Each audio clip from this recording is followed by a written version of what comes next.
This is today's Bible reading, May 23rd, 2 Samuel 9:1 through 11:27. One day David asked, "Is anyone in Saul's family still alive? Anyone to whom I can show kindness for Jonathan's sake?" He summoned a man named Ziba, who had been one of Saul's servants. "Are you Ziba?" the king asked. "Yes, sir, I am," Ziba replied. The king then asked him, "Is anyone still alive from Saul's family? If so, I want to show God's kindness to them." Ziba replied, "Yes, one of Jonathan's sons is still alive. He is crippled in both feet." "Where is he?" the king asked. "In Lo-debar," Ziba told him, "at the home of Machir, son of Amiel." So David sent for him and brought him from Machir's home. His name was Mephibosheth. He was Jonathan's son and Saul's grandson. When he came to David, he bowed low to the ground in deep respect. David said, "Greetings, Mephibosheth." Mephibosheth replied, "I am your servant." "Don't be afraid," David said. "I intend to show kindness to you because of my promise to your father, Jonathan. I'll give you all the property that once belonged to your grandfather, Saul, and you will eat here with me at the king's table." Mephibosheth bowed respectfully and exclaimed, "Who is your servant, that you should show such kindness to a dead dog like me?" Then the king summoned Saul's servant Ziba and said, "I've given your master's grandson everything that belonged to Saul and his family. You and your sons and servants are to farm the land for him to produce food for your master's household. But Mephibosheth, your master's grandson, will eat here at my table." Ziba had 15 sons and 20 servants. Ziba replied, "Yes, my lord the king, I'm your servant, and I will do all that you have commanded." And from that time on, Mephibosheth ate regularly at David's table, like one of the king's own sons. Mephibosheth had a young son named Pekah. From then on, all the members of Ziba's household were Mephibosheth's servants. And Mephibosheth, who was crippled in both feet, lived in Jerusalem and ate regularly at the king's table. Sometime after this, King Nahash of the Ammonites died, and his son Hanun became king. David said, "I am going to show loyalty to Hanun, just as his father Nahash was always loyal to me." So David sent ambassadors to express sympathy to Hanun about his father's death. But when David's ambassadors arrived in the land of Ammon, the Ammonite commander said to Hanun, their master, "Do you really think these men are coming here to honor your father?" "No, David has sent them to spy out the city so they can come in and conquer it." So Hanun seized David's ambassadors and shaved off half of each man's beard, cut off their robes at the buttocks, and sent them back to David in shame.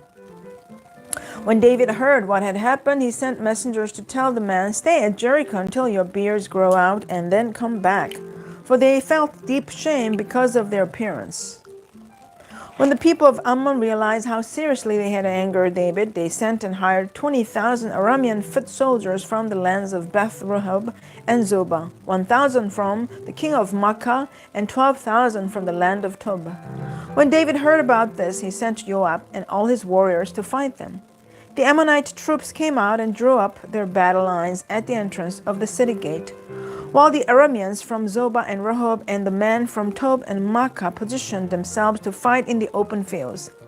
When Joab saw that he would have to fight on both the front and the rear, he chose some of Israel's elite troops and placed them under his personal command to fight the Arameans in the fields. He left the rest of the army under the command of his brother Abishai, who was to attack the Ammonites. "If the Arameans are too strong for me, then come over and help me," Joab told his brother. "And if the Ammonites are too strong for you, I'll come and help you. Be courageous, let us fight bravely for our people and the cities of our God. May the Lord's will be done." When Joab and his troops attacked, the Arameans began to run away, and when the Ammonites saw the Arameans running, they ran from Abishai and retreated into the city. After the battle was over, Joab returned to Jerusalem. The Arameans now realized that they were no match for Israel.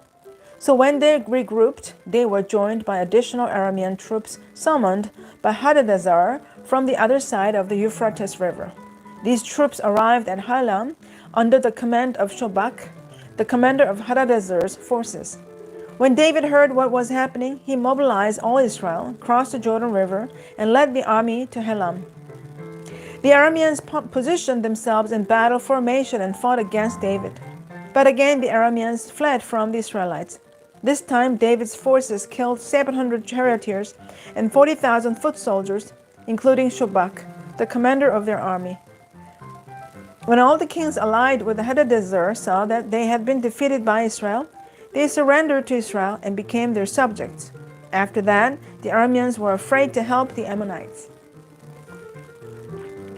In the spring of the year, when kings normally go out to war, David sent Joab and the Israelite army to fight the Ammonites. They destroyed the Ammonite army and laid siege to the city of Rabbah. However, David stayed behind in Jerusalem. Late one afternoon, after his midday rest, David got out of bed and was walking on the roof of the palace. As he looked out over the city, he noticed a woman of unusual beauty taking a bath. He sent someone to find out who she was, and he was told, "She is Bathsheba, the daughter of Eliam and wife of Uriah the Hittite." Then David sent messengers to get her, and when she came to the palace, he slept with her. She had just completed the purification rites after having her menstrual period. Then she returned home. Later, when Bathsheba discovered that she was pregnant, she sent David a message saying, "I am pregnant." Then David sent word to Joab, "Send me Uriah the Hittite." So Joab sent him to David. When Uriah arrived, David asked him how Joab and the army were getting along and how the war was progressing. Then he told Uriah, "Go on home and relax." David even sent a gift to Uriah after he had left the palace. But Uriah didn't go home. He slept that night at the palace entrance with the king's palace guard. When David heard that Uriah had not gone home, he summoned him and asked, "What's the matter? Why didn't you go home last night after being away for so long?" Uriah replied, "The ark and the armies of Israel and Judah are living in tents, and Joab and my master's men are camping in the open fields. How could I go home to wine and dine and sleep with my wife? I swear that I would never do such a thing." "Well, stay here today," David told him, "and tomorrow you may return to the army." So Uriah stayed in Jerusalem that day and the next. Then David invited him to dinner and got him drunk. But even then he couldn't get Uriah to go home to his wife. Again he slept at the palace entrance with the king's palace guard. So the next morning David wrote a letter to Joab and gave it to Uriah to deliver.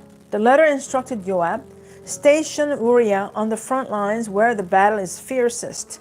Then pull back so that he will be killed." So Joab assigned Uriah to a spot close to the city wall where he knew the enemy's strongest men were fighting.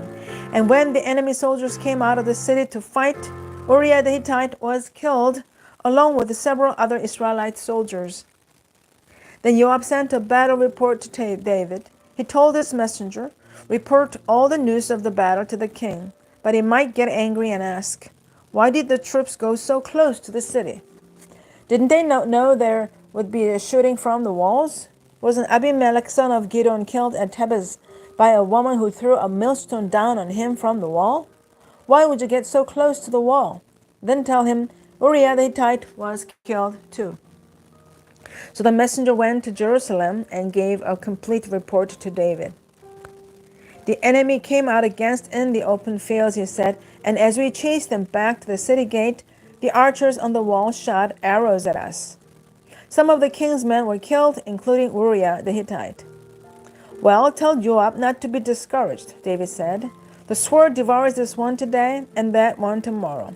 Fight harder next time and conquer the city." When Uriah's wife heard that her husband was dead, she mourned for him. When the period of mourning was over, David sent for her and brought her to the palace, and she became one of his wives. Then she gave birth to a son, but the Lord was displeased with what David had done. Psalm 119, 49 through 64. Remember your promise to me. It is my only hope. Your promise revives me. It comforts me in all my troubles. The The proud hold me in utter contempt, but I do not turn away from your instructions. I meditate on your age-old regulations. O Lord, they comfort me. I become furious with the wicked, because they reject your instructions. Your decrees have been the theme of my songs wherever I have lived. I reflect at night on who you are, O Lord. Therefore I obey your instructions. This is how I spend my life, obeying your commandments. Lord, you are mine. I promise to obey your words. With all my heart, I want your blessings. Be merciful as you promised. I ponder the direction of my life, and I turn to follow your laws. I will hurry without delay to obey your commands. Evil people try to drag me into sin, but I am firmly anchored to your instructions. I rise at midnight to thank you for your just regulations. I'm a friend to anyone who fears you, anyone who obeys your commandments. O Lord, your unfailing love fills the earth. Teach me your decrees. Proverbs 16:1 through 3. We can't make our own plans, but the Lord gives the right answer. People may be pure in their own eyes, but the Lord examines their motives. Commit your actions to the Lord, and your plans will succeed. Amen. This is the end of the Bible reading today. Thanks for joining me. Have a great day. God bless you, and see you tomorrow.